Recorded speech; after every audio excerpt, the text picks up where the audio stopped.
All right, so I'm going to try to go through this code and re-familiarize myself with how the switching mechanism works. But I'm going to get high on secondhand weed vape, so it's not going to work.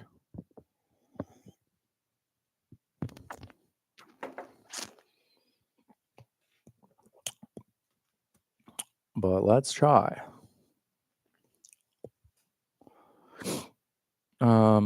Okay. So I suppose the first place to start is the index bot. And we'll just see how that works.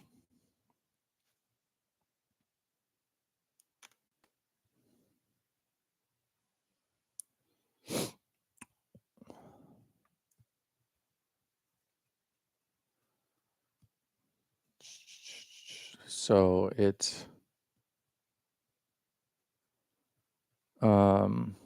automatically loads the oh my god, I have no clue how I did this. No clue. It automatically loads the default system prompt.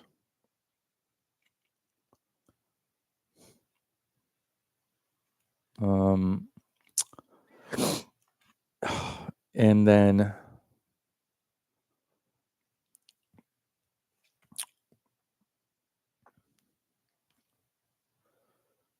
so whenever you send a message to the chatbot, it runs a file which determines whether or not you gave it an instruction to change bots.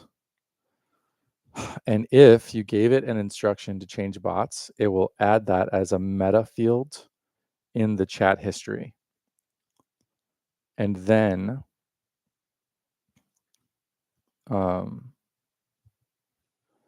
if that meta field has a value, it will use that to determine which system prompt to run.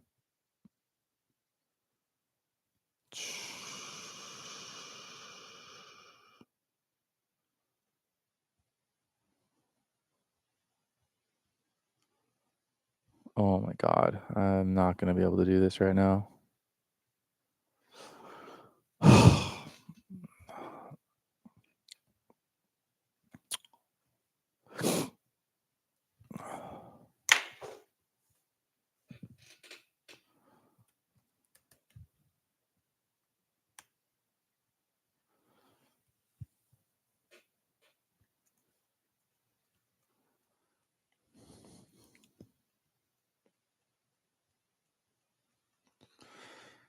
Okay, so the question is where, which by the way, this switching mechanism is actually somewhat broken. So I'm trying to understand a piece of code which is not even fully functioning. And I say it's broken because when you switch bots, as you can see right here, it comes up with 2 responses. So that's just like a minor issue.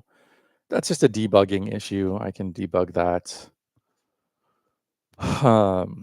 And it shouldn't stop me from being able to make it switch. So if that meta field has a value, then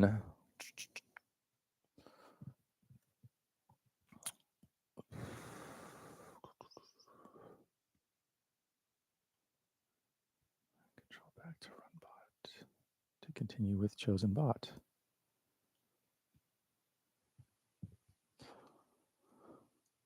Okay. So within the run bot file,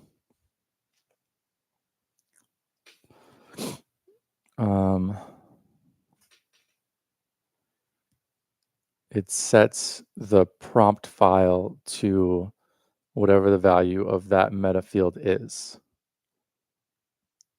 And if that meta field does not have a value, it just defaults to whatever the URL is. Which if the URL, if there's no parameters in the URL, then it's going to go with the default system prompt. And if there is a parameter in the URL, then it's going to, um, like for example, if we change the URL to include the sample Moody, it should automatically, see this is another bug that right now it's showing this background. It's not showing the correct background for this URL. But I believe if I send one message, it should switch over. Yeah, okay. So that's a bug because it should just load the correct background immediately, which I did fix that bug before, but in the process of fixing that bug, I introduced 3 more bugs. So I just reverted back to this. Um,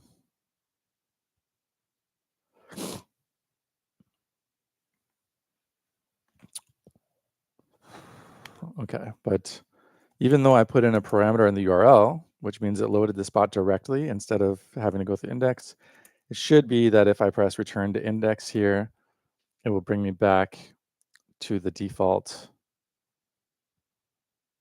And that worked. And it not only worked, but I didn't have to send an extra message. So the returning to index is fine.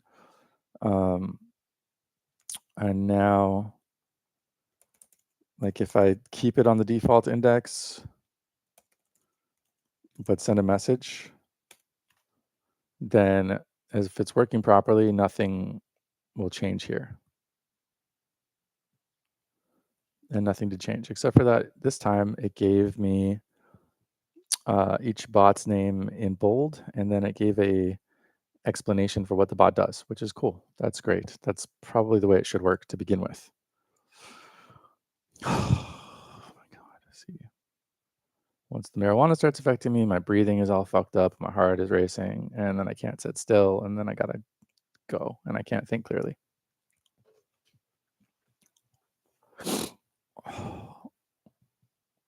And if I want to create a new bot and I want to create a new background, something like that, that's fine. I can do that while I'm high on weed. That's not a problem. But figuring out how this switching mechanism works and being able to edit that code without creating more bugs than I'm solving is not going to work.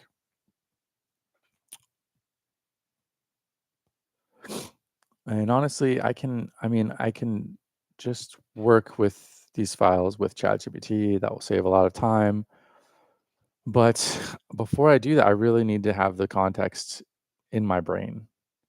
Otherwise, if I'm just following along with what ChatGPT tells me to do, I end up going down the wrong path for a long time. Also, I want to chain smoke cigarettes right now, which is something else that happens when I am exposed to marijuana. And another thing that happens when I'm high on weed is I spend money as if I have money to spend. So then I finally am not high anymore and I'm out of money and I don't have time to code because I have to go figure out how to get some money.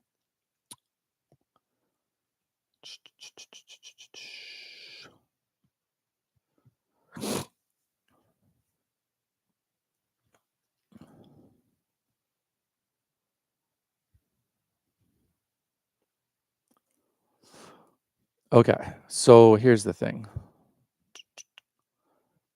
There is an if section. If the meta field has a value, then we set the prompt file. And then if that prompt file exists, we use that. And if it doesn't, we revert to default. So what we need to do here is make it so that that meta field can also have um, a a schema and a parser, so that basically if the meta field indicates that we're switching to a different system prompt, but the same type of chatbot, like if it's a web form and we're switching to a different web form, then the only thing we need to switch out is the system prompt. But if we're switching from a web form to a review bot, then we need to switch not only the system prompt, but also the schema and also the parser file, which the parser file is the file that's calling these things. So that's a little bit weird, but shouldn't be impossible to figure out.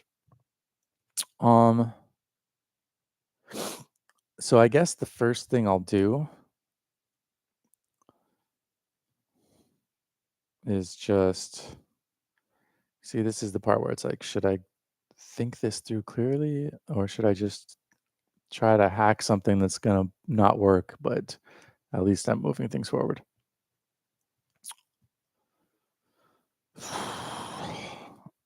Um,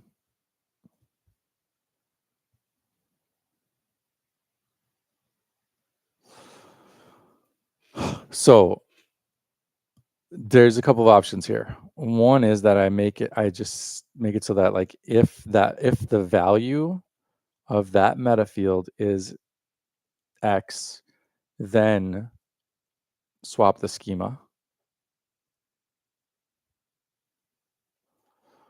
Or I can change the way that meta field is written so that uh, whether or not the schema needs to be swapped out is hard coded into the chat history. So when we update that meta value, it also includes whether or not this requires a schema swap.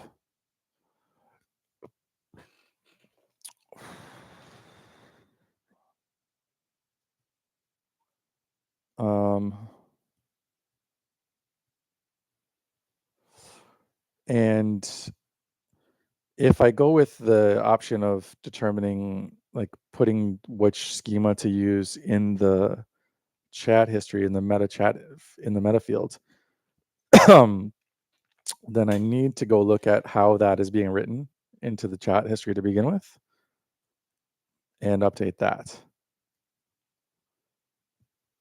which I don't want to do because it's establishing extra context. However, if I go the other direction, where I continue only updating one field in the in the in one meta value in the chat history, then it's not actually scalable, because I'm going to need to add an if then statement for every potential value of that field ultimately.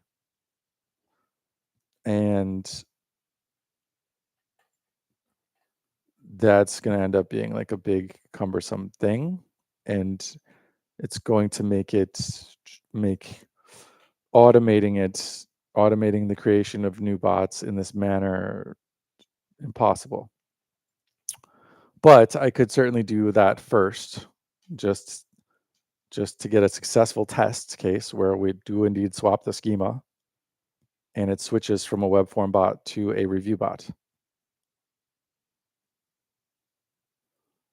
And then worry about how to make that more scalable after I establish that it actually works.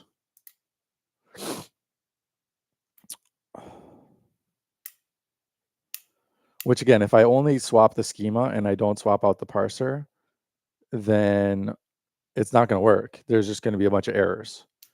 But those errors will at least tell me that the schema was successfully swapped out. And the parser, I do already have the file for, because it's just in the review bots directory. So I just need to grab that parser and then figure out, then be like, well, if you're using this schema, then use this parser.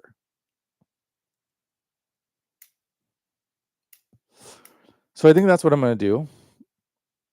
I'm just going to make it so that in this directory, there is one review bot. And in the event that the meta field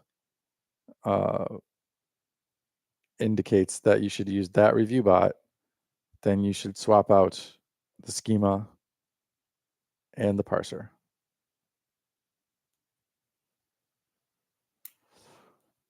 And that will be great as like a first step.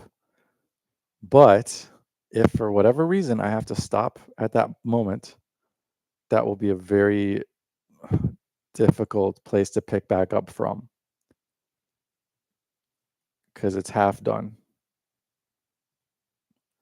And it's half done in the worst way possible.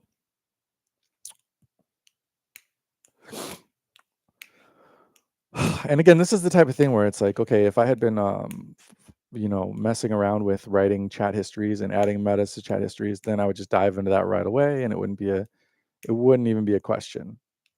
But because it's been weeks since I've done anything remotely related to that, uh, to go try to do that right now would be a whole extra task.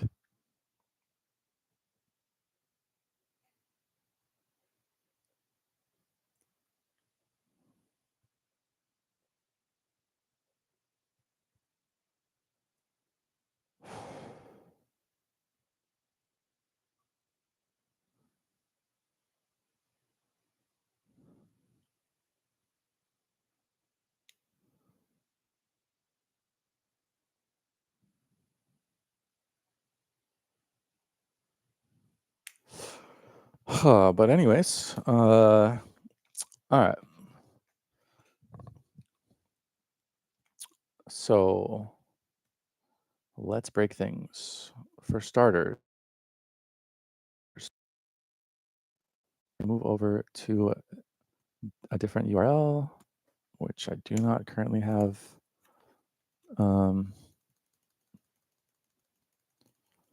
a subdomain set up for. So I need to put all of the information into the back end of the URL. And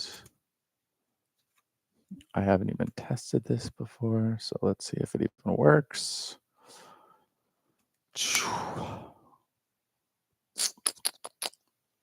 Does not work. That's not good.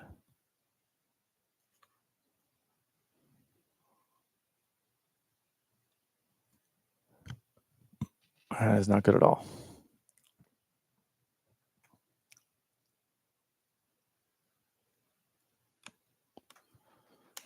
In fact,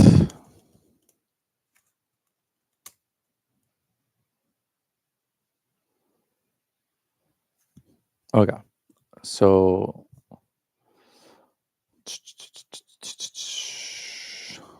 the reason that doesn't work is not because none of my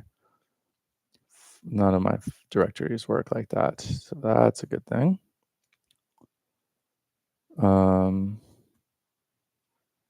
But let's see, what are the permissions on this directory?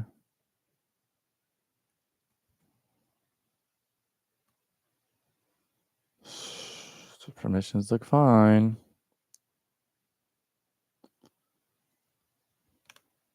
It should work. It should freaking work.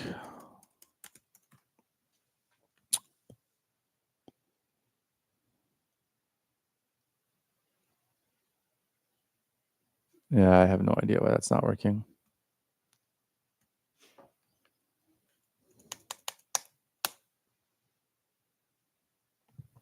Well, that works. So that's a good sign.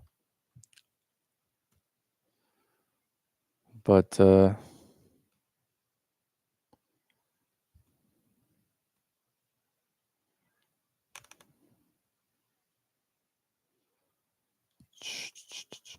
my god, freaking fly. Holy shit. Well known, I don't know. What the fuck is this? Oh my god.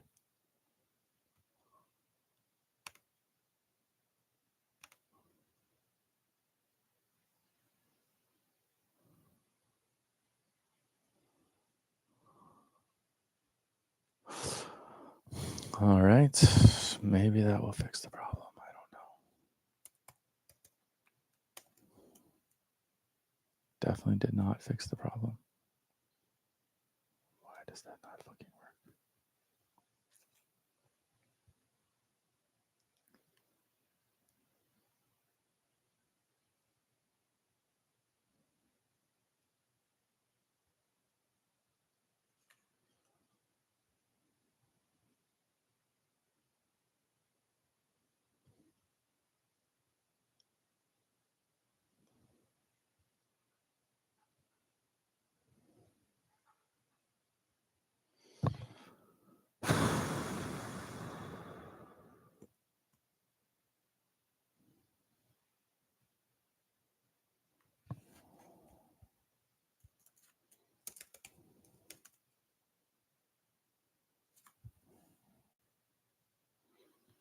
Okay, great. That freaking works. Perfect.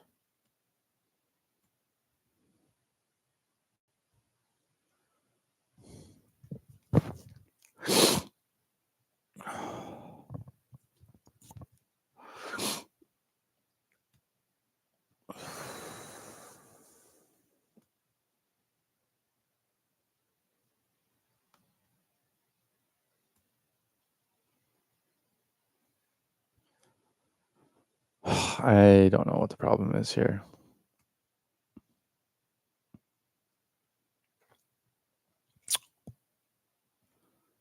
Do not know what the problem is here. Truly have no freaking clue.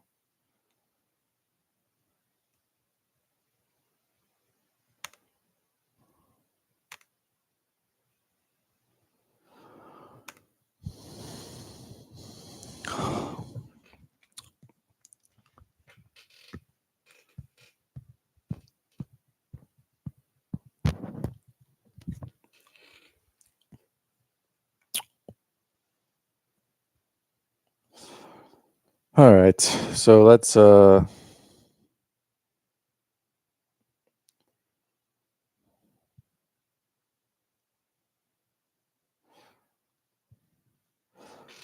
create a new directory, which we're going to call switcher.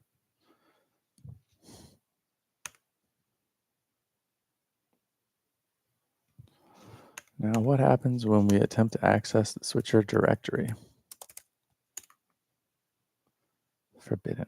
You don't have access to this resource. Okay, that's fair enough because it does not have any files in that directory. So that doesn't work at all. So simple boilerplate index.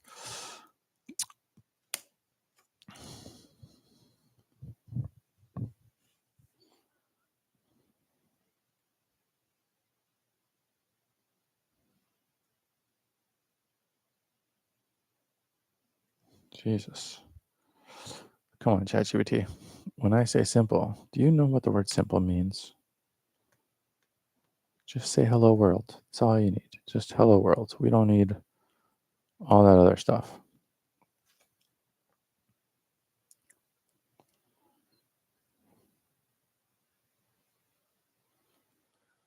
Okay. Switcher. Oh, we're going to give it index.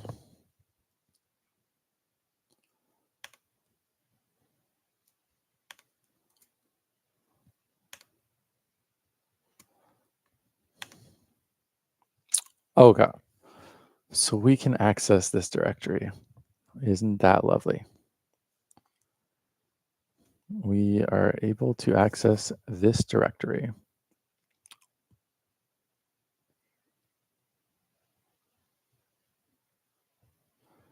Now, let's just do this in the least efficient way possible.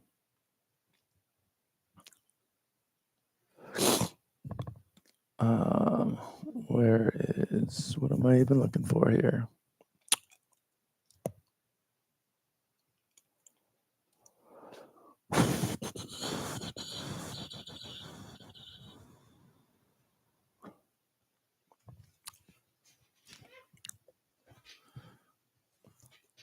This is kind of insane that I'm even spending so much time on this because I've already I've definitely already made many, many, many examples of a scenario where it is switching both the the schema and the parser based on what the function calling has determined it needs to switch to. But, to go look at that code and figure out how I did that, it's going to be all, it's going to be set up to work within that context. And then this context is going to be so different that it's probably better to just start over rather than attempting to edit those files. All right, so let's go and take web forms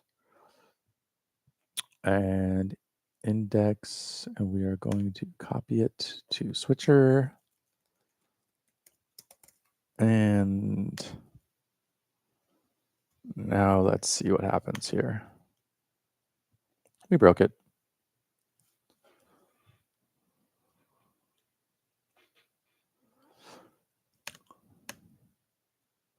What is HTTP error 500? Let's find out. Generic problem on the website server that prevents it from fulfilling the request. It's not an issue with the user's computer. All right, okie doke. So what does index.php even consist of? I would say it includes files. And it needs UI. It needs UI.php.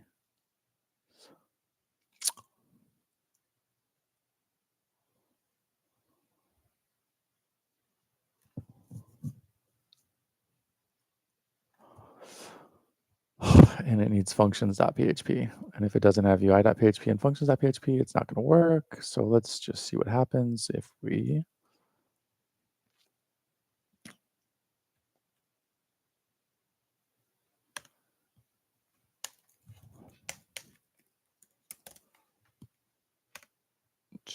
copy that file. And then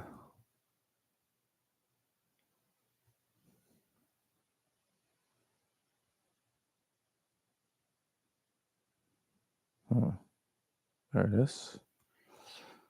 Copy this file.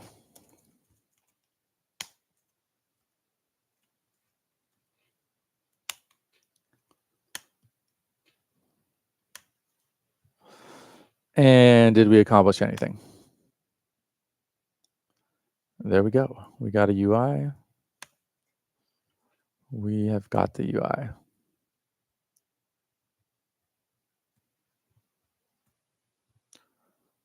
Okay. Now we need 3 folders. And these 3 folders are chats, system prompts, and videos.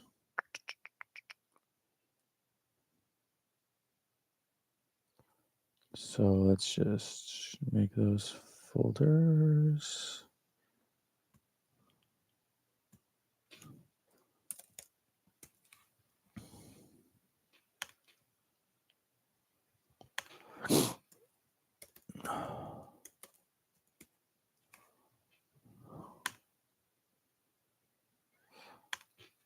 Videos.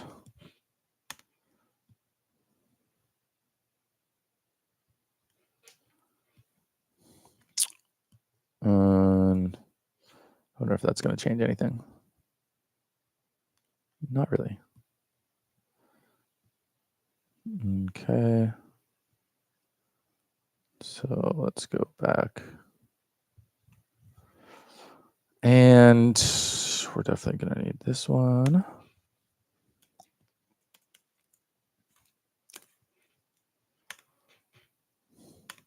Let's see if that did anything.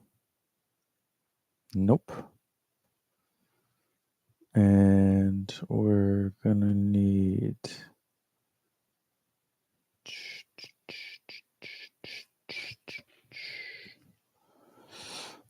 we're definitely gonna need this one.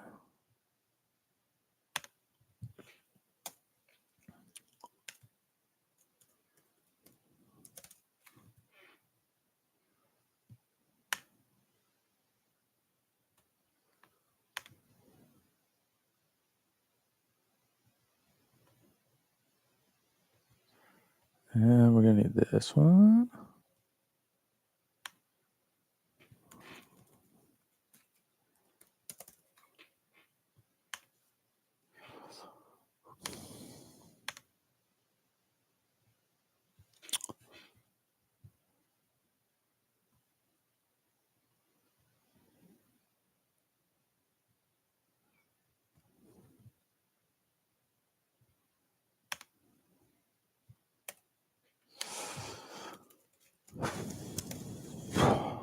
Probably should have just made a subdirectory in the original directory, and I could have skipped all of this.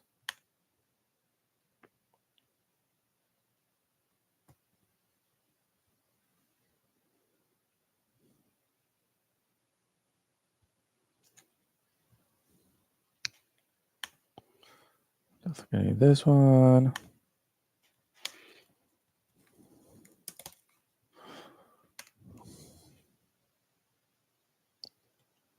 And sooner or later we'll need this one, so I might as well do it now.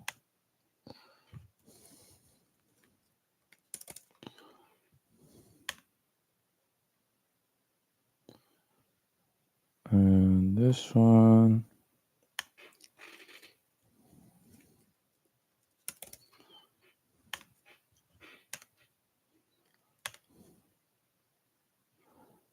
And let's just see whether or not we can do something that actually is visible. So we can see that we're making visible progress here.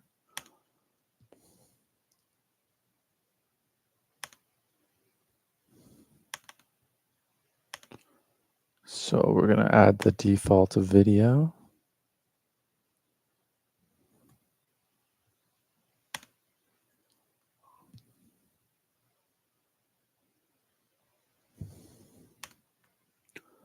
And will it load? It loaded. All right, we got something visible. Is it actually working yet? No, it is not yet working. We're going to need more files.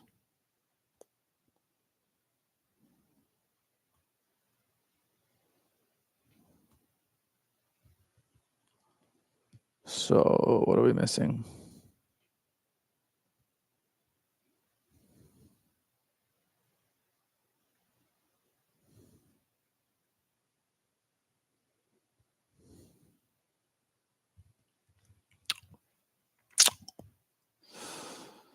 I don't know what we're missing. Let's check the error log.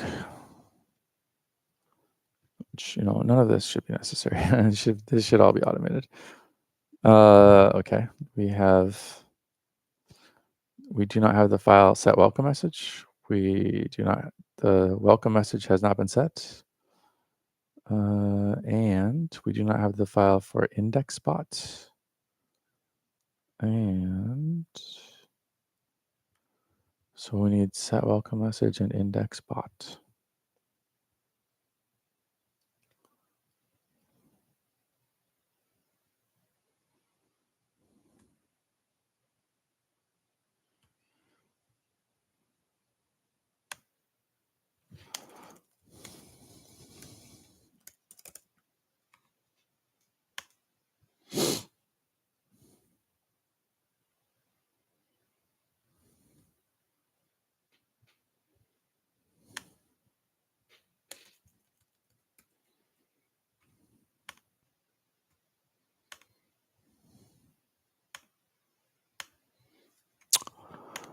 All right, let's see whether or not that does the thing.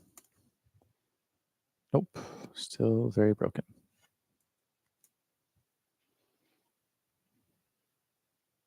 And I mean, it should be broken because we definitely are still lacking certain key files, but it looks like the notifications are working because I did get a notification.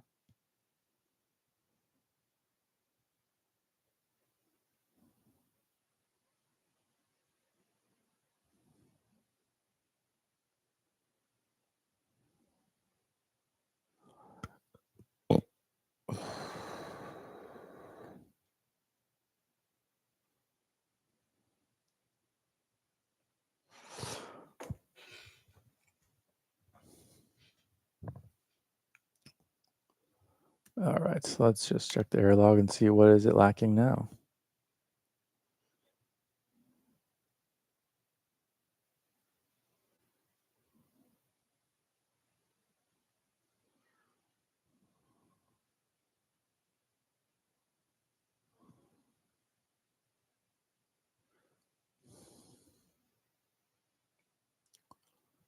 Um,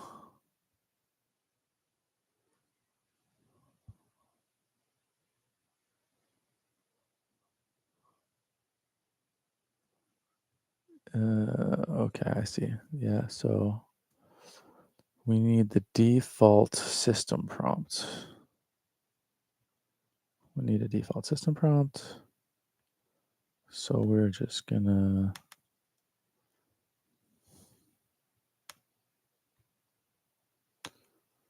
I see. And the default system prompt actually includes another file. So we're definitely going to need that file as well.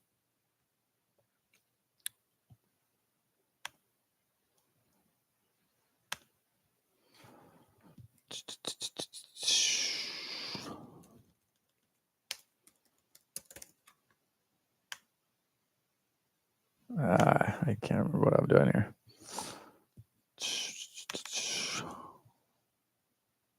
Default. Okay.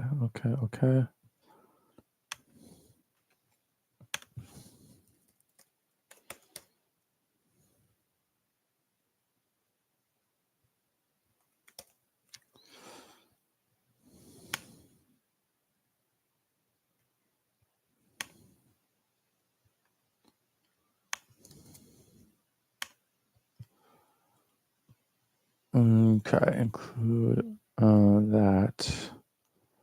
So where does that exist? It does not exist in system prompts.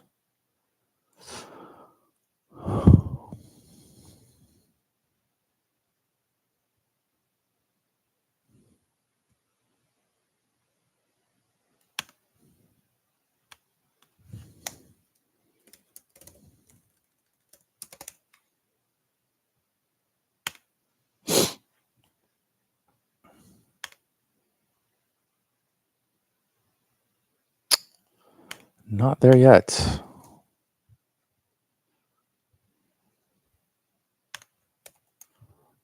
Nope, still not working. But at least that is persistent, so that's progress. Let's go to the error log and see what sort of errors it's giving us now.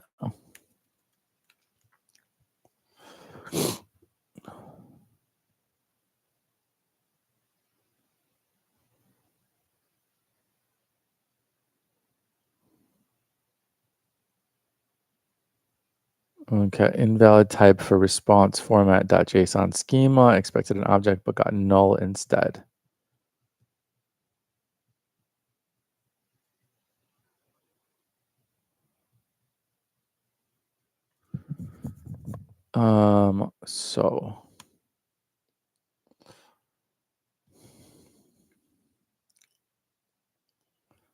So we have such a thing as index.json.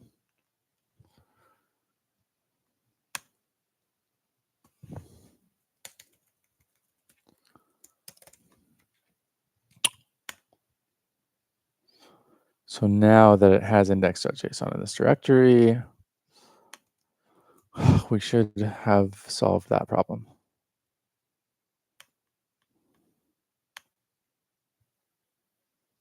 Doesn't look like it though. Okay.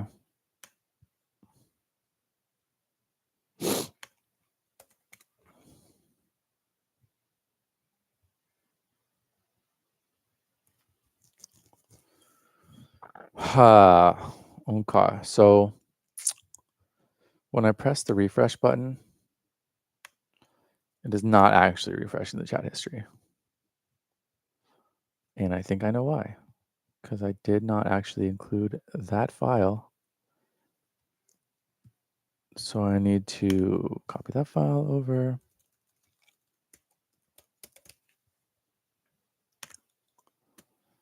All right. Can we refresh it now properly?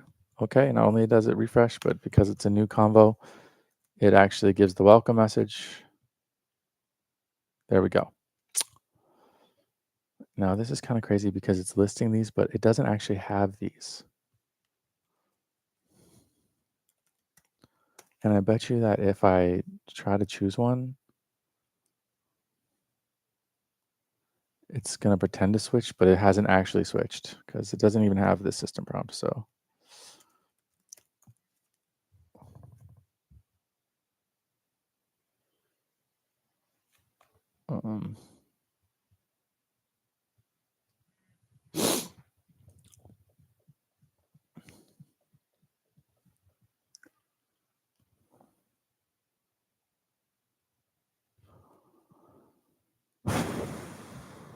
I better choose at least one system prompt because to test the switching, because if I don't,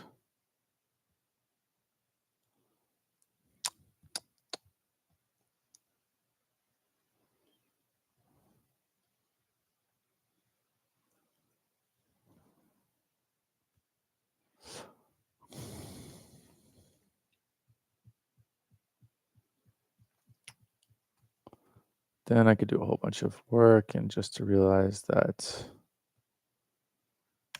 all right, anyways.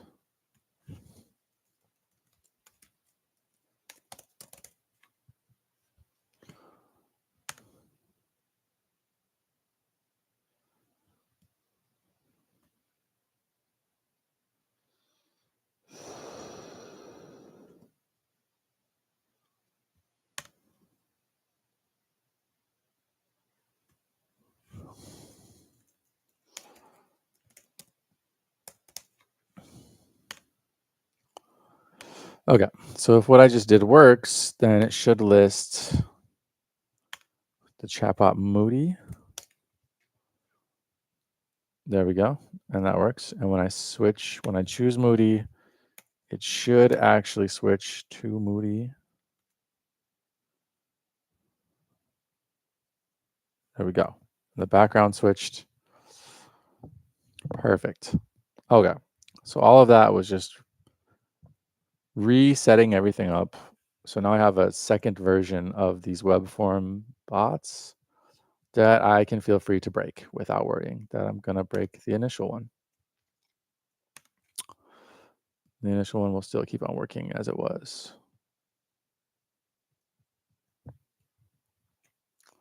Why I couldn't just copy the entire directory over, I don't know. I have no idea.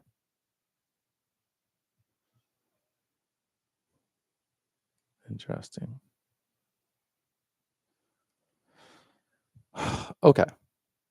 So I have this, let's see here. I have a system prompt for the Momo Sushi review bot, which is kind of awkward because Momo Sushi recently had a fire and they're not currently open. So nobody's going to be leaving reviews for Momo Sushi right now. That's okay because we're just making a sample here. There we go. And now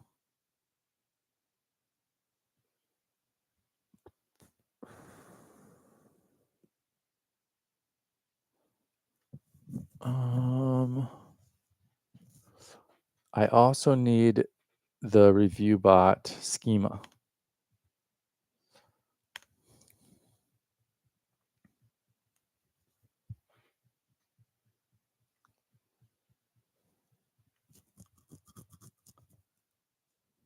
Oh shit, what is this?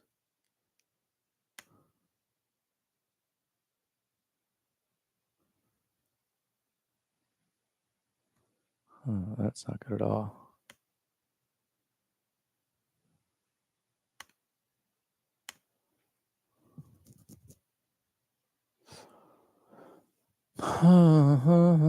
Okay.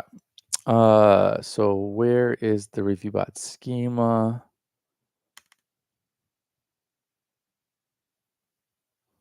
What the hell? What the hell? So I'm in the review bots directory right now, and I'm looking for the schema, and there's a whole folder full of JSON schemas, but I'm pretty sure that is just legacy from when I previously created a new schema for every single review bot. And in reality, there's only one schema that I need. Most likely it is this one right here. So we're gonna go ahead and put this one in the new folder. Dun, dun, dun. Whoa, hey, what happened there?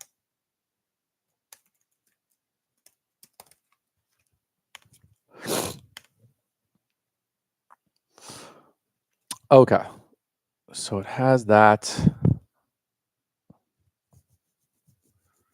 I know I need one other thing.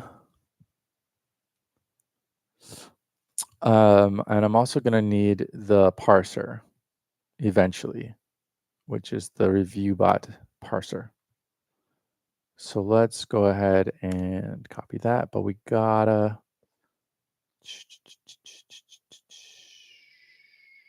we can't just copy it directly or else it will overwrite the original, the one that's already there.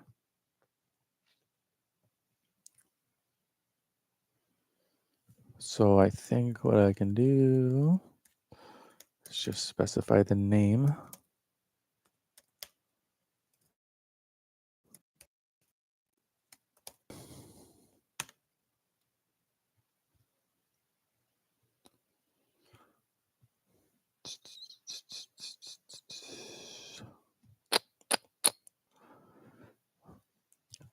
All right, now where the hell is this directory that I'm working on here? What did I call it? I don't remember.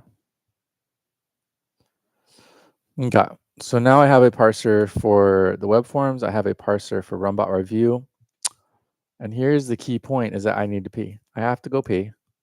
And when I emerge from the bathroom, I'm going to be high on vape weed.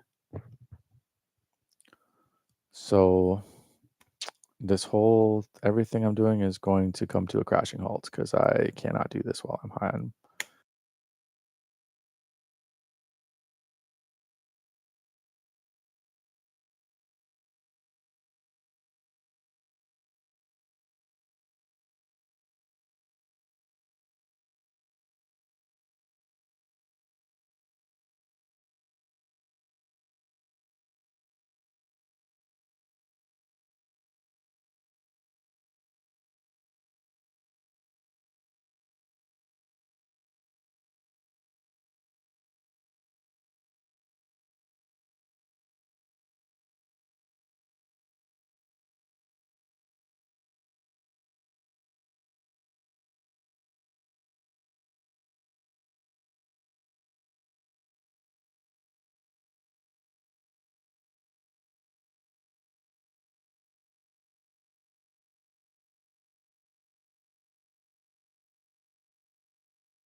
Okay.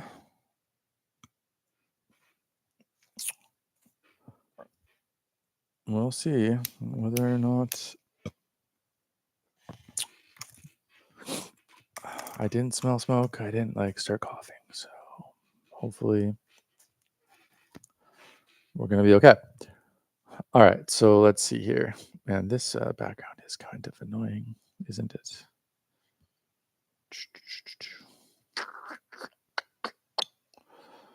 Where were we? All right. So this new directory here, I have given it a system prompt, which is the Momo Sushi review bot. And I have given it a JSON schema, which is the review bot JSON schema. And I have given it a parser, which is the review parser instead of the web form parser. So it has all the things that it needs. It has all the assets that it needs to function properly, except for because the web form schema has like an escape built into it, in that if you're talking, it doesn't matter which schema it's using, it doesn't matter which system prompt it's using. If you say like return to index, it will bring you back to the index. But I did not have that in the review bots. I never incorporated that element into the review bots. And so I'm for it to ultimately to make it actually capable of switching back and forth, I will need to edit the review bot schema to include that, which shouldn't be too difficult because I already have working examples and everything. But and there should be a similar problem, a related problem with the parser. That the parser is not equipped to handle a situation where the structured output indicates a need to return to the index, and then it loads the index.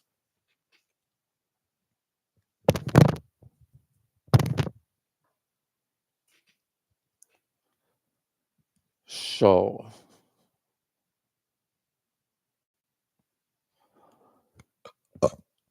what do we do now?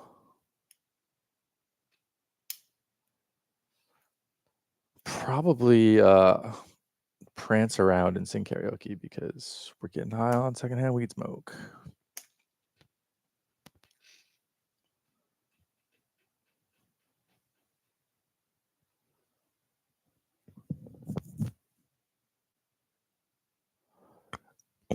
All right, I have too many tabs open. Time to reduce the number of tabs I have open.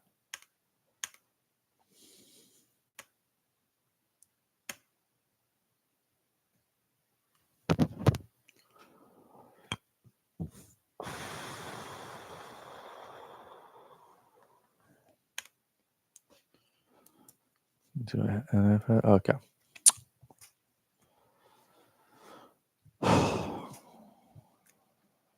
Breathing difficulties. What looks better, day mode or night mode? Night mode definitely looks way better at all times.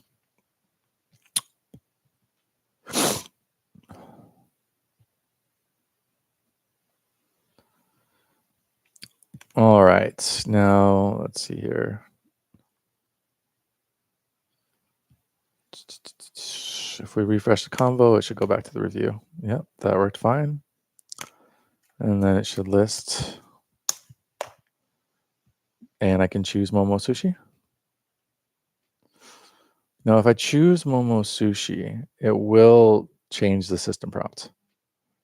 But because there is no schema associated with that system prompt, and there is no parser, so something weird might happen. It's worth a try. But that actually makes me think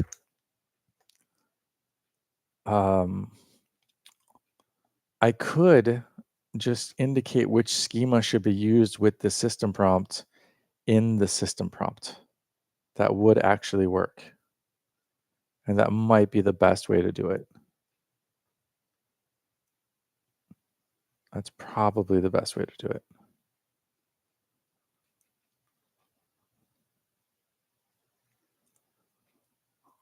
I think that makes everything easier. The only way that wouldn't make things easier is if I'm generating system prompts that are using different types of schemas, but that seems like a stupid thing to even try to do. I don't think I would ever do that. So I could definitely indicate which schema to use. And then the question is, how do we indicate which parser to use? That, I feel like that should not be in the system prompt, but since each schema has a dedicated parser, so we use the system prompts to indicate the schema.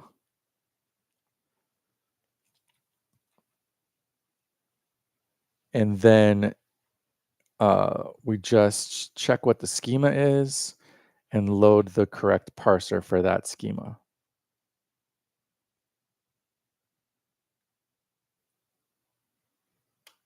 That definitely sounds like the right way to do it.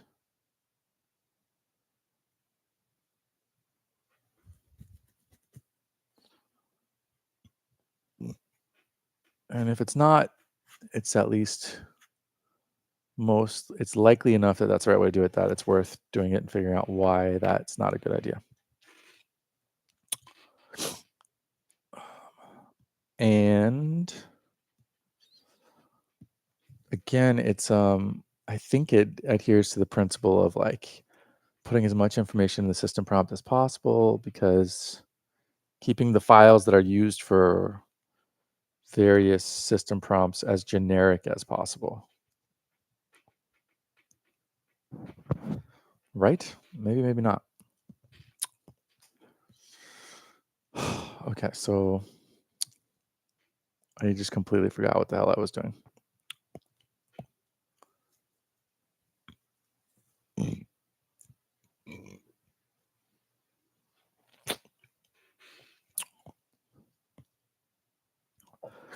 Anyways, we're going to see what happens if we attempt to use the Momo Sushi review bot when it does not have a schema and it does not have a parser for that schema.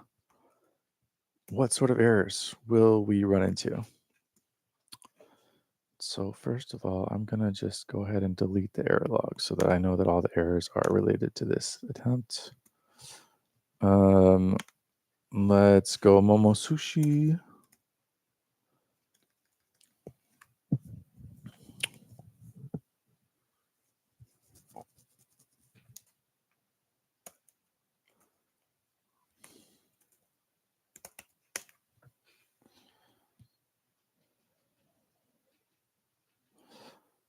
Okay, the fact that it sent 2 messages actually does probably indicate that a switch was made.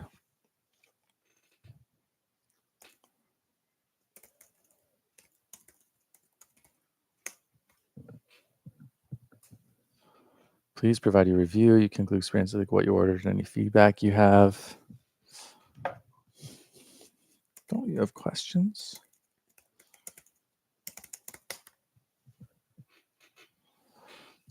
What dish did you order? How would you rate? Okay, so it's just making shit up. It is not getting these from the system prompt, which let's see what the system prompt even does consist of here. The first message should be in one word. What was your in one word? Are you fucking kidding me?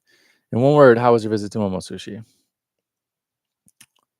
Instructions. You are a review bot for Momo Sushi, 1839 Central Avenue, Northeast Minneapolis, Minnesota, United States. Guide the user to write a detailed positive review. Ask the following questions one at a time.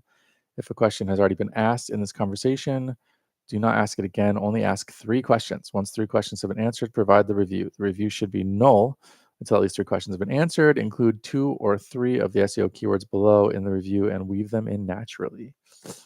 Questions. What did you enjoy most about your visit to Momo Sushi?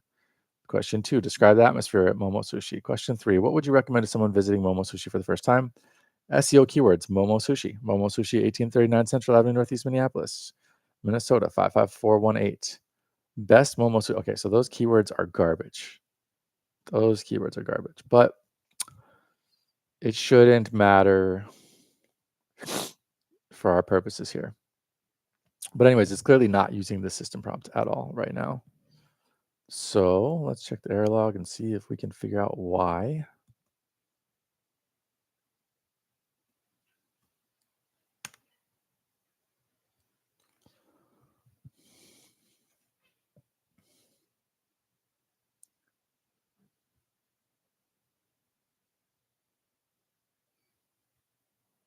Okay.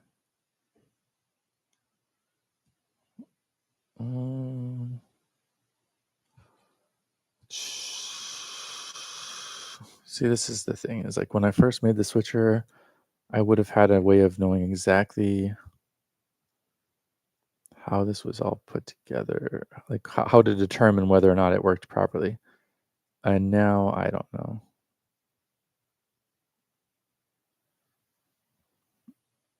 I don't even know what I'm looking for, really.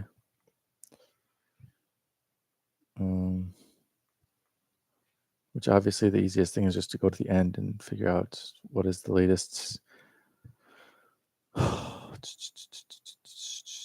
What is the latest error and start from there and work your way backwards, but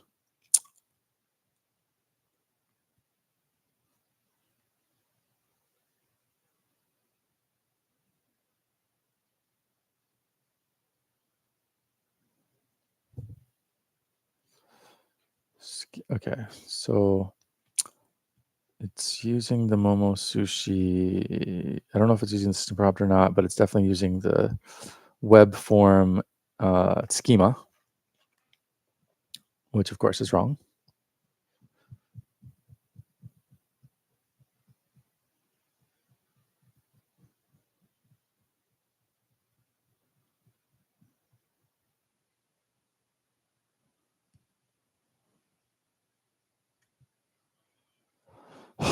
Okay, so the prompt file was not found. And the reason the prompt file wasn't found is because of naming conventions. Because when I had originally set up the review bots, every system prompt was like the name dash system prompt dash review bot. And then I got tired of entering in all that info, so I just made it so that it's just the name. So my guess is if I simply rename that system prompt so that it follows the naming conventions that we are currently using, it still won't work. It should not work. If it does work, that would be a weird little miracle.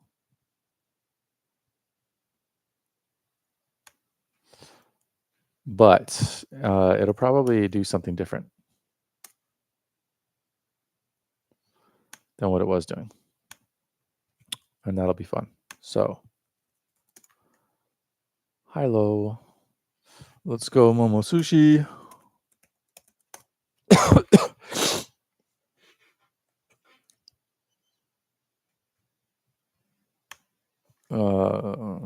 Leave a review.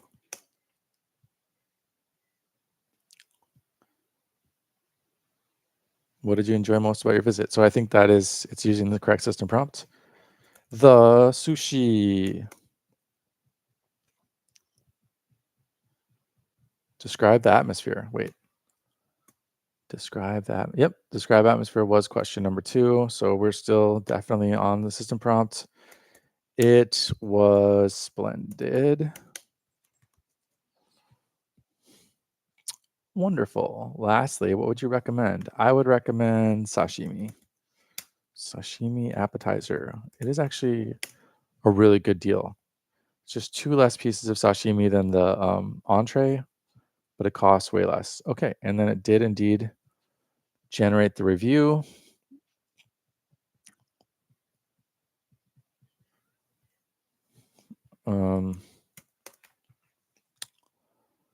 But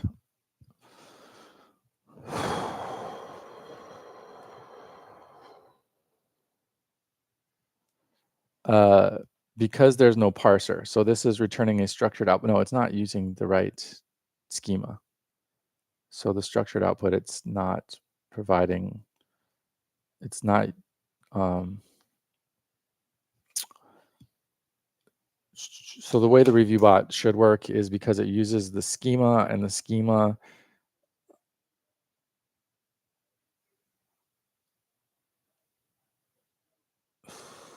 all right, there's people talking in the hallway, so it's distracting me. Um, so the review bot schema, it, you know what? Let's just take a look at it. Let's just review that. Why not?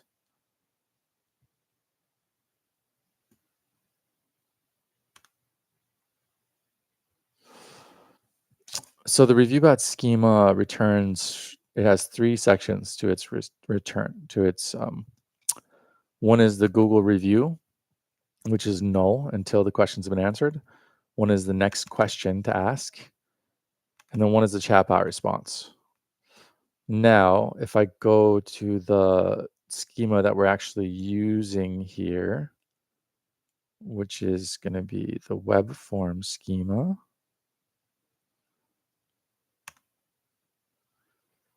it has,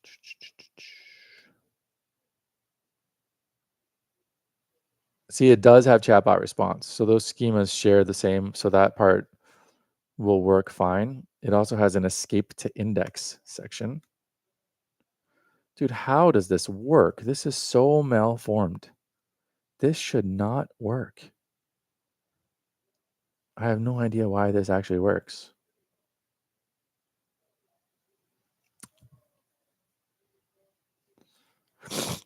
This is not the way I want it to be structured. But anyways, for whatever reason, it does work. And in both cases, there is a chatbot response. So it's going to give you the chatbot response, but it's not returning a separate field with the Google review, and it's not returning a separate field for, what was the other one? The next question. It's asking the next question correctly, because we don't really need the structured output for that, because the questions are in the system prompt. And even without a structured output, the LLM is capable of looking at the chat history and determining which questions have already been asked and moving on. Now, if you had a lot of questions, it would probably get confused and stop working properly without a schema guiding it. But with 3 questions, that's going to work just fine. So the only thing is, because this web form response schema does not include a Google review section, which is null,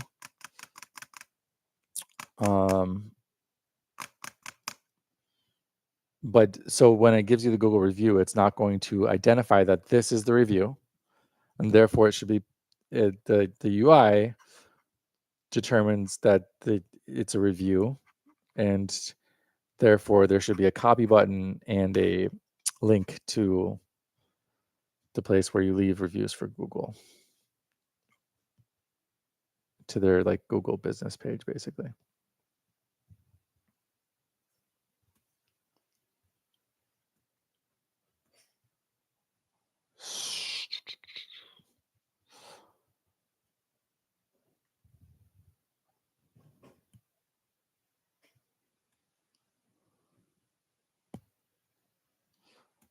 So what are we going to do about that? Um,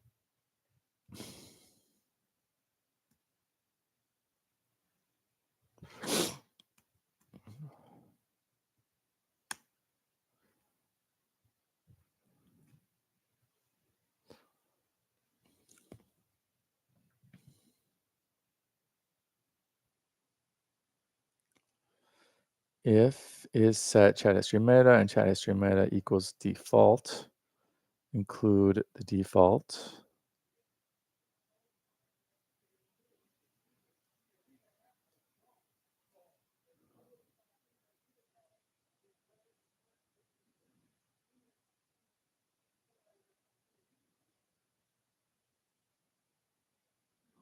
All right.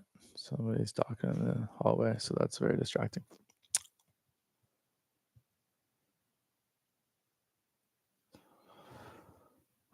Else, there we go.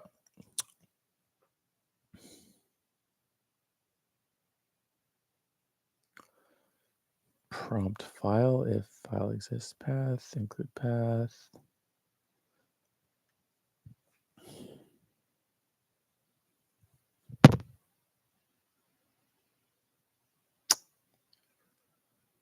Huh.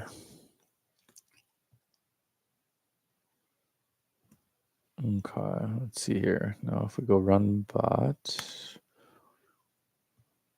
let's see how this one works. Okay.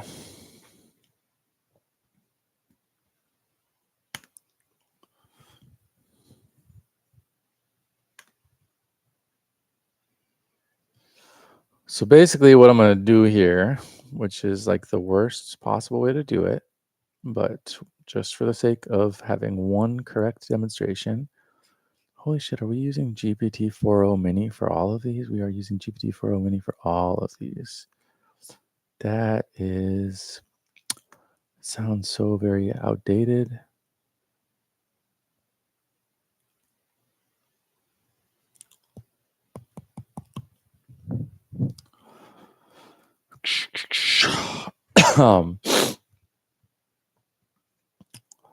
Speaking of outdated, I should really be using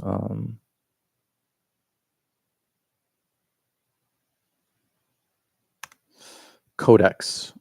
I haven't even tried using Codex yet. I'm sure that once I figure out what it is and what it does, it's going to make everything easier for me, but I had time. So for now, I'm just doing that, which is easy peasy. All right. Now I'm just going to tell ChatGPT, because I'm just hacking around like a moron. I'm just going to say to edit this file so that if the prompt is Momo Sushi, that it will exit this file and include a different file.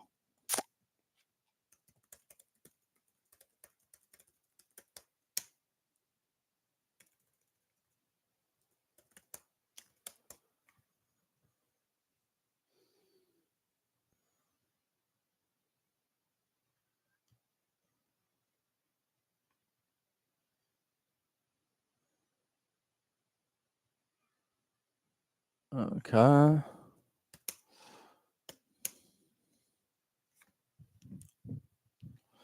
Hold on one second here. So, yeah. Okay. So it should work.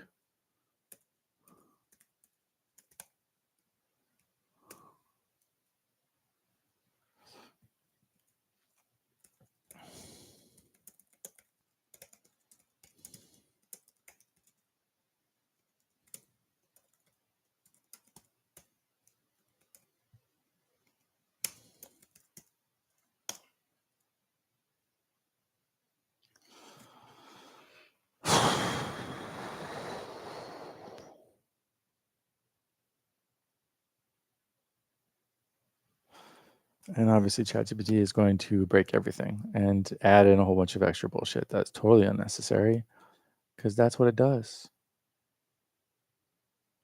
Well, it looks fine so far.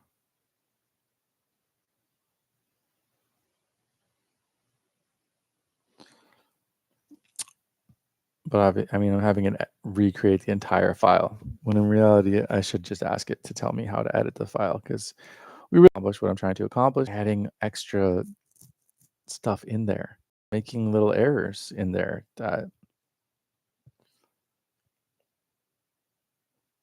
and it probably won't. Or even just changing or omitting things, like doing 3/4 of the file and then being like, the rest of the file has no changes. And then I copy and paste the whole file and be like, wait a minute, it's all.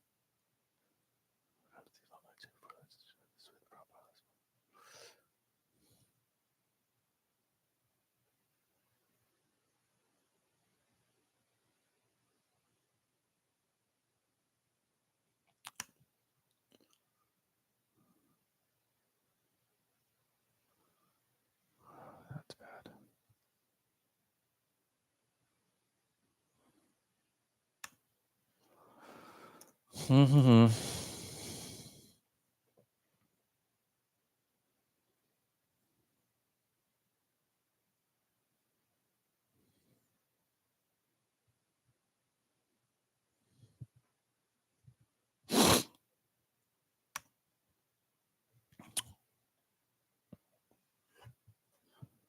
Okay.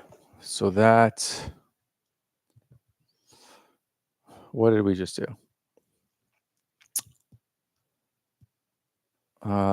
In the event that the system prompt is Momo Sushi, it will run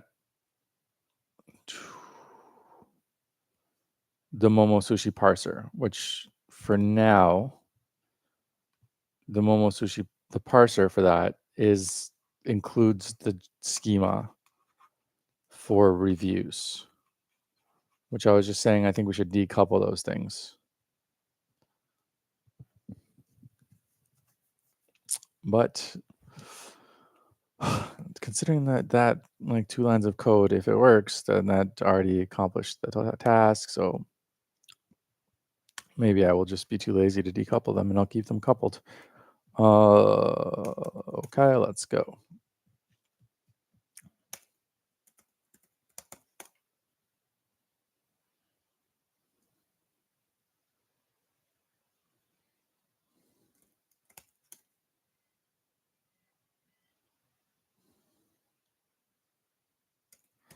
I don't think it's using the it's no longer no. This is not working. That didn't work. Damn it. Damn it, ChatGPT. What did you do, ChatGPT?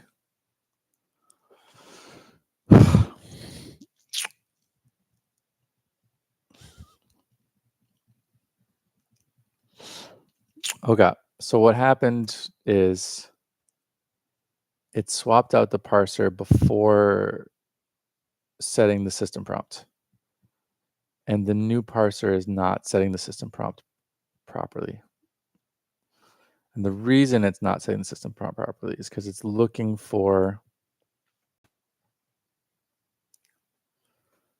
a system prompt with the old naming convention, which I just changed the system prompt to follow the new naming convention.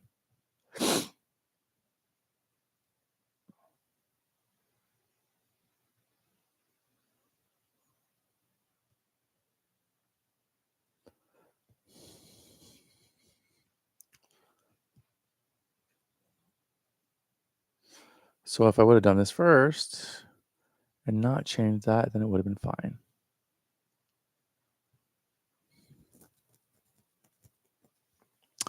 Oh, also the schema, the schema is not right at all. So the schema is not right at all.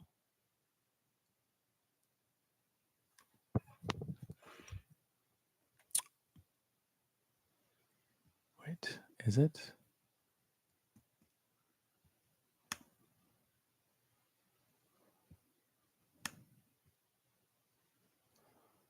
Alrighty. So let's see here. Run this.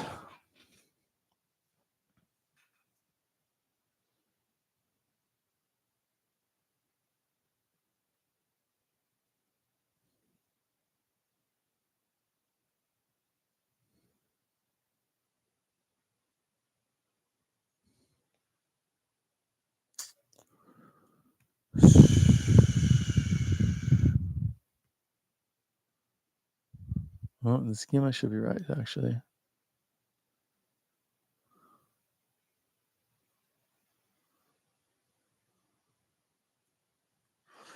So why is it not loading the system prompt correctly?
Okay.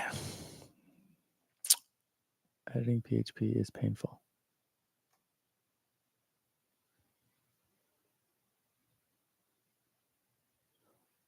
It's just pure logic. Like there's nothing but logic. And if you're not thinking clearly, it's not gonna work.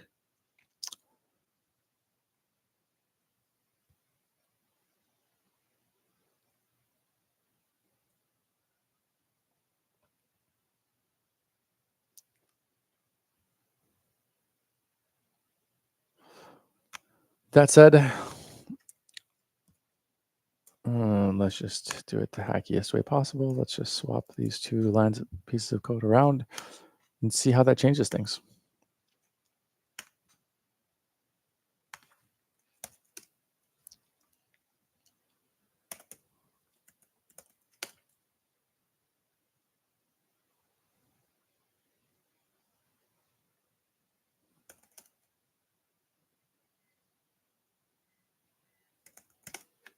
Yeah, it's still not using that. Um, it's still not using that system prompt.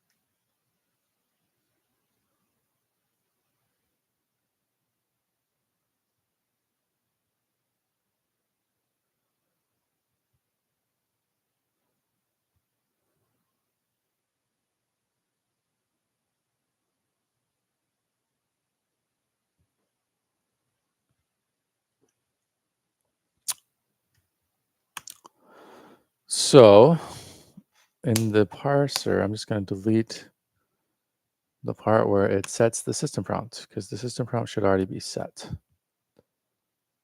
And that might be the only issue here, really. Let's find out.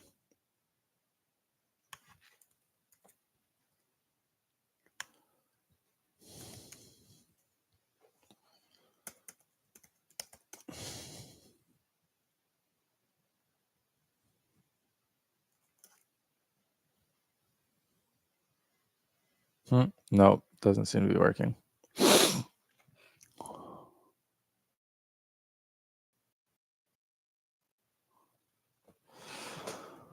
Oh, let's just check the error log and see whether or not that gives us any clues.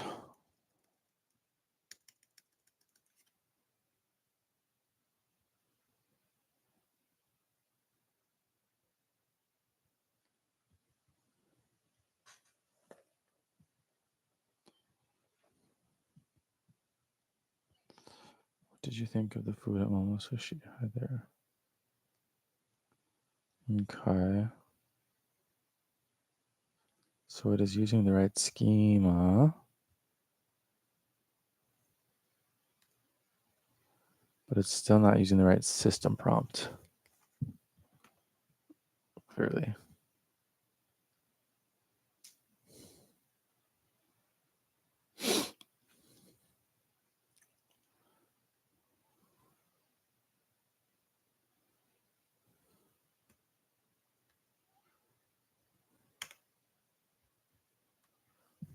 Mm.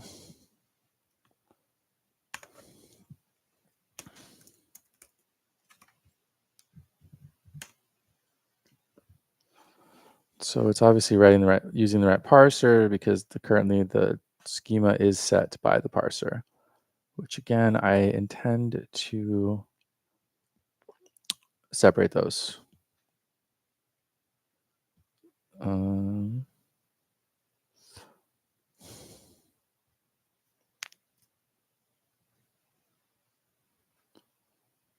Google review. Actually, so based on the way it is right now, even though it's not it's not loading the right system prompt and it's not generating the right questions, but if I keep talking to it, it should create a Google review. And because the Google review is in the schema, unless I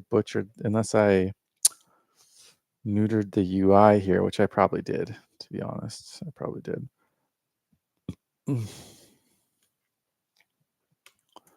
But it should ultimately show us though. Yeah, no, I already edited the shit out of this UI, so it's not gonna work.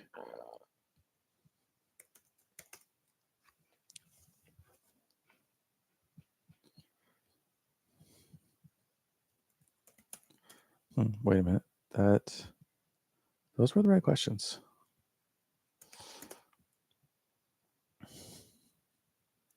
There we go. There we freaking go. So it did generate the review.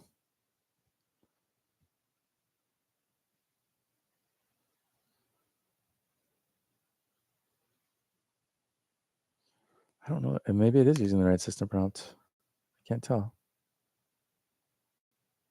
Temporarily closed.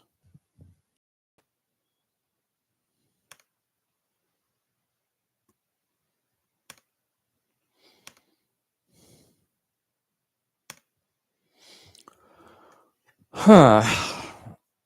All right. I think it is actually using the right system prompt.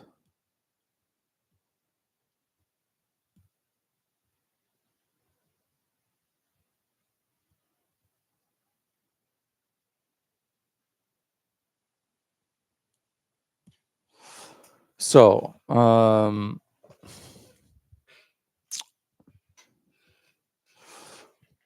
one option here would be to make it so that it can return to index.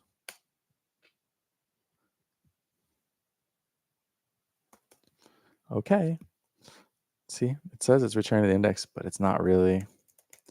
It's still using Momosushi because it has, wait, did it work? Holy shit, it worked. Wait, how does that work? I have no idea why that worked.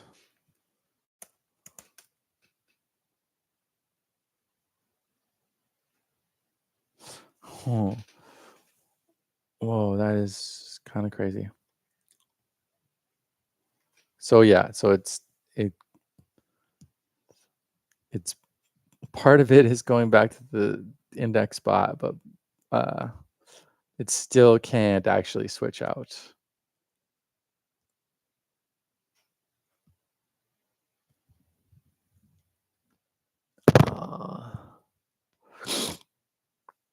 That still can't actually switch out of that.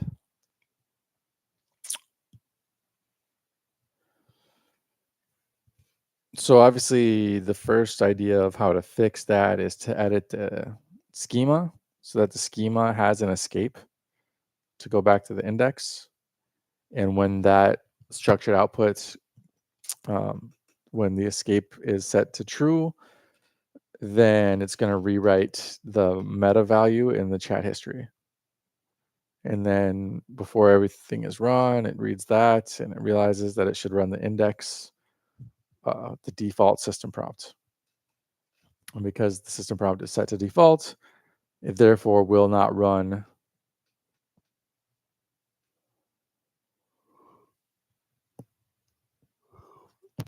the Momosushi parser, and it won't use the Momosushi schema or the review bot parser, review bot schema.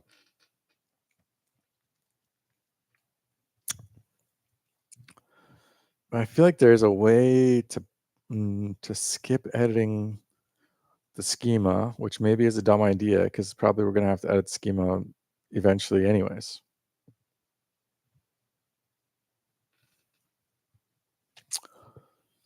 But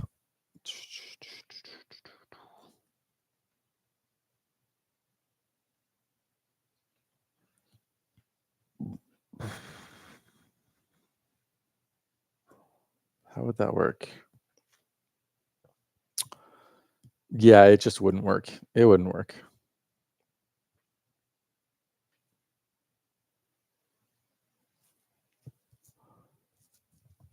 And honestly, even if I could figure out a way to do that, I have so many review bots and I have an automated way of creating them. So it's really just would be better to just edit that schema rather than having like a something that is like a one-off thing.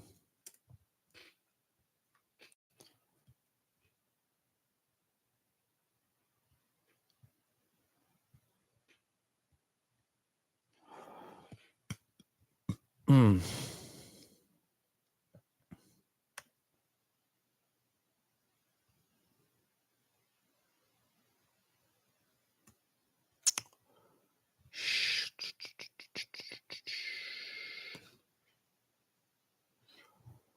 So, where does that schema where's that schema live?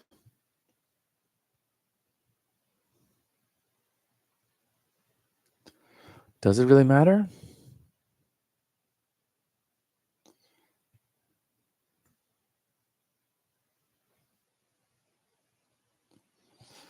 All right. I mean, the schema is somewhere on the OpenAI platform, but it truly doesn't matter. We can just make a new one. So I'm just gonna grab the schema, bum bum bum. Go over to ChatGPT. I have a project specifically for editing JSON schemas, which includes provided by OpenAI and previous conversations about editing schemas, which hopefully will save me a ton of time because editing schemas that are compliant with OpenAI API is totally different than editing schemas generally speaking. So I'm going to go ahead and paste that schema in there. And then if I don't want to be too lazy about it, which probably it'll save me time in the end, I should give it an example to work with of a functioning escape clause.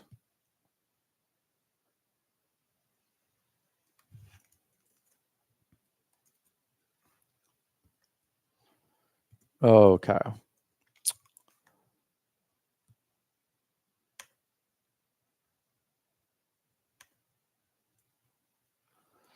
Okay, so edit the first schema so that it has a return to index property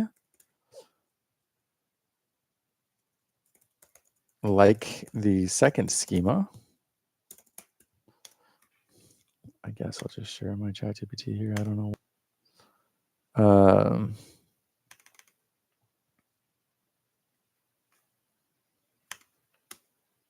Oops. I meant to add that before sending that, I meant to add do not make any other changes. Keep changes as minimal as possible. Just add the one property. And this is one of those things where it's like, if I had um, been editing schemas recently, I could look at this and immediately tell you whether it's what I want or not, whether it messed it up or whether it's good. But because I haven't, do you want me to keep the property and return to index? Or make it escape so match the second schema exactly? Okay. I guess make it match.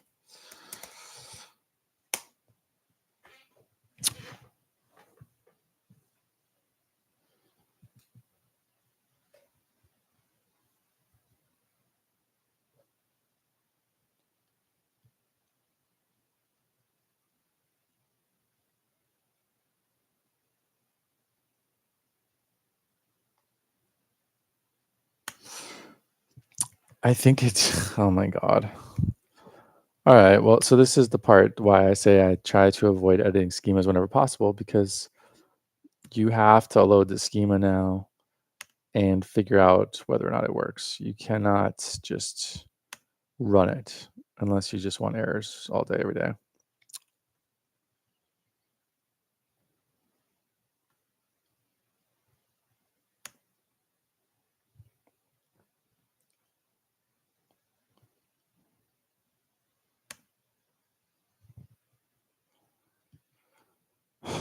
Okay.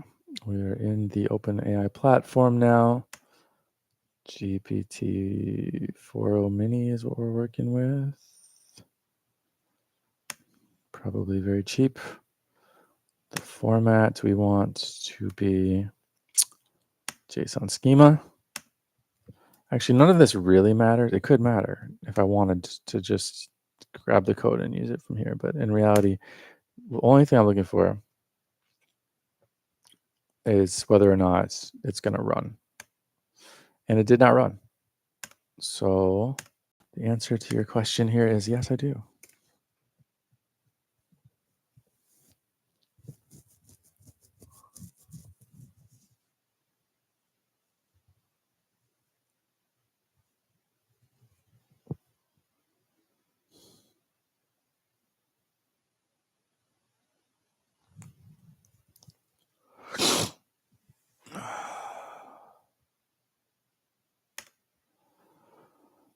All right. Let's see if this one works. Whoops. Oh my God.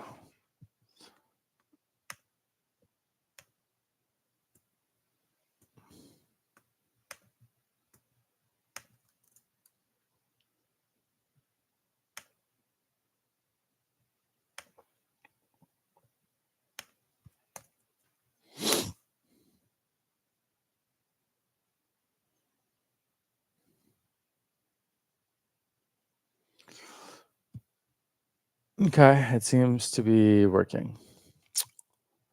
So all we got to do is go there, edit this file, delete the whole thing, replace it with this one.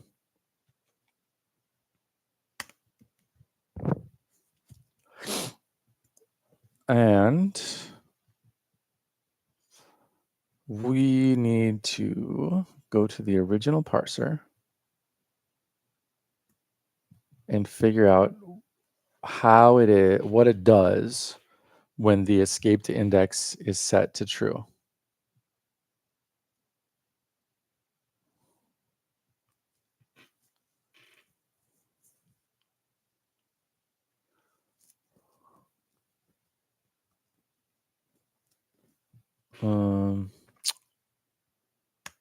And I did find that.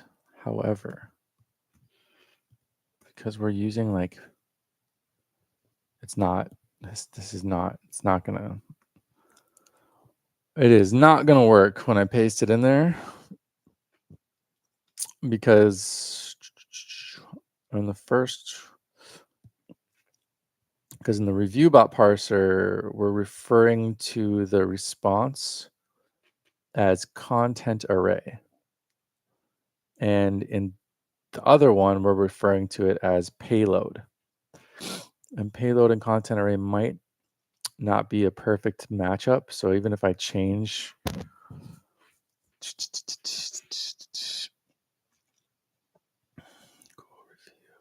also, I need to know where that goes. Like, do you first handle the chatbot response, or do you first escape to index?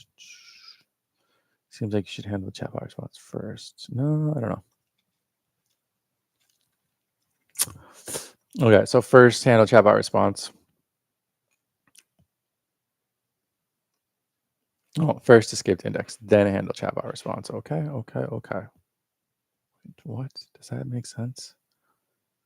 So wouldn't it be using the system prompt from the non-index one?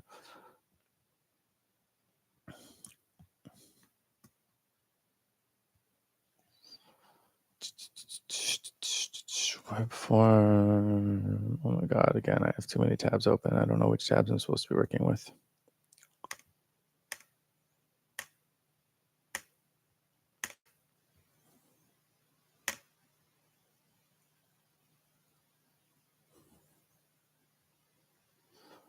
All right, I don't think we need the platform anymore. Here.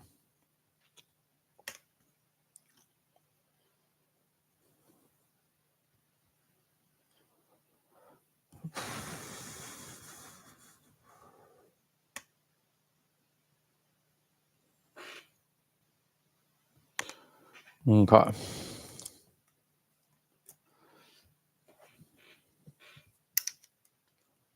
So I am going to attempt to just change the name of the variable here.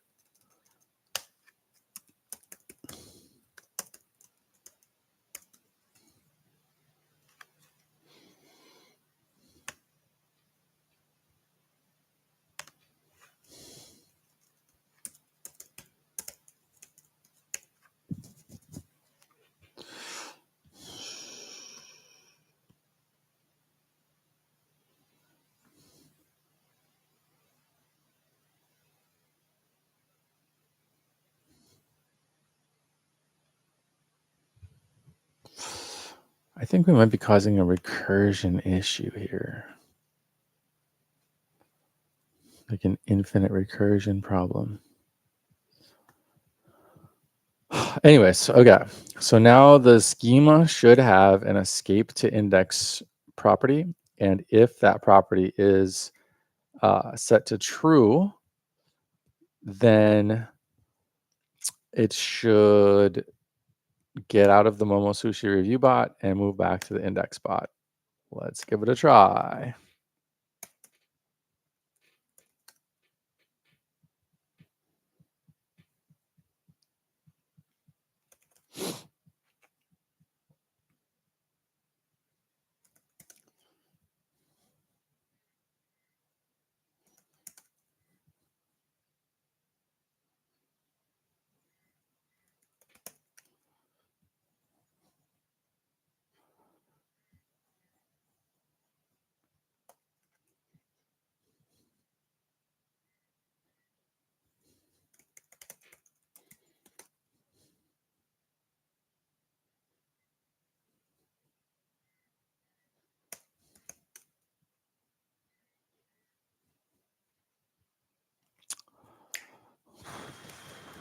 It works.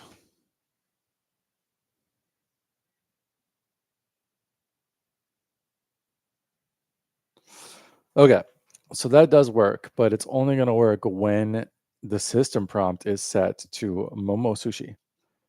So what we need is that instead of only doing that when the system prompt is set to Momo Sushi, it checks for a schema, like what schema and which parser should be used. So if it just says like, or like just even in the system prompt, it could say like category review. And then when the category is review, we use the review bot schema and the review bot parser, which the review bot schema now has the escape to index. So there should be no problem with swapping back and forth between them. But again, yeah, so the issue is that instead of it being triggered by the system prompt being Momo Sushi, it needs to be triggered by the system prompt either being located in the reviews directory or somehow containing the information that the schema and parser should be the review schema and the review parser. Which I like the idea that it just says the schema, that the system prompt just says the schema, and then it says if schema equals review, then set the schema to review, and then set the parser to that. But again, right now the way it is that the parser is calling the schema, so I'd have to decouple those things. In order to do that without breaking it, I'd have to go again, just like further understand the whole thing. But I'll probably just do my normal way of doing this, which is that I just keep adding if statements. If this, and then when I finally have 15 different if statements, I'm like, okay, how do I write one line of code that eliminates all 15 of these if statements? But at that point, I might have to either edit 15 system prompts or move 15 system prompts to the reviews directory.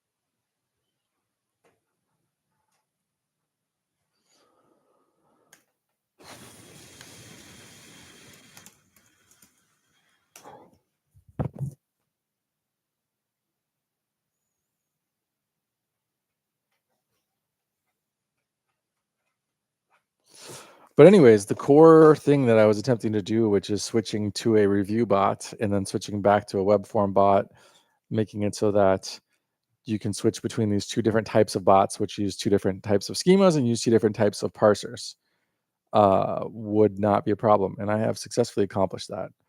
So kind of think that's just a good point to stop here. And that like the difficult part is done for the most part. The difficult part is done. That said, this is the issue with coding, is that the difficult part is done, but it is in no condition to show anybody.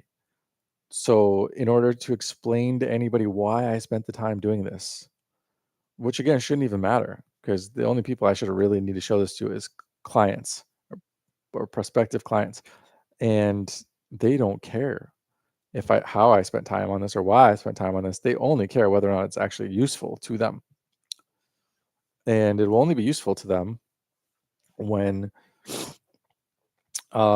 it's combined. Like there is a blog bot, a review bot,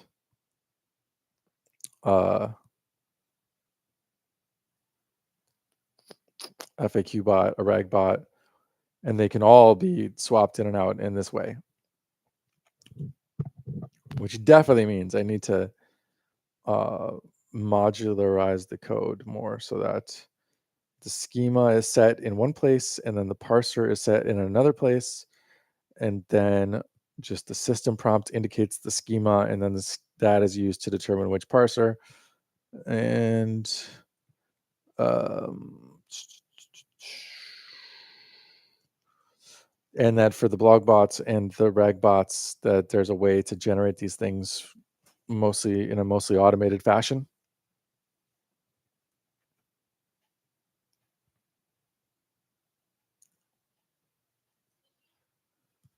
And then that so basically that ultimately the idea is that the code, those core code files don't have to be edited at all. All you need to do is create a system prompt, and the system prompt will determine um,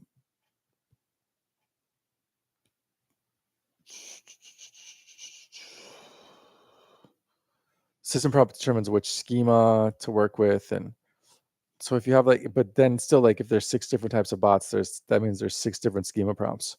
So for example, if I wanted a Momo Sushi chatbot that has like their menu, so that's the rag. So that's one system prompt. And then I have a Momo Sushi chatbot that allows you to leave a Google review. That's its second system prompt. And then I have the Momo Sushi chatbot that answers FAQs. That's a third system prompt. And so there's still like a question of how you group all these together and keep it from exiting to a totally different one.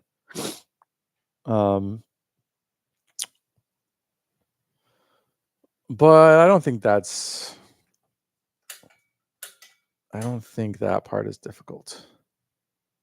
Like the main one is just being able to swap between bots that have totally different functionality, and then how to like group together multiple functions for one business or whatever for one coherent bot shouldn't be that hard. And then there's that you shouldn't really have to say like return to index. Like it should, for the most part, suss out that that's what you're trying to do, or that it's appropriate to do that without you specifically saying that, because users wouldn't know to say that specifically necessarily.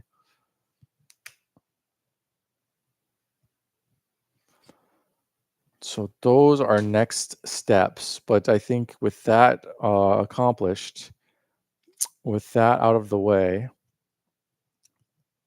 um, at this point, I can make review bots and web form bots and FAQ bots that are all easily switched back and forth between each other. And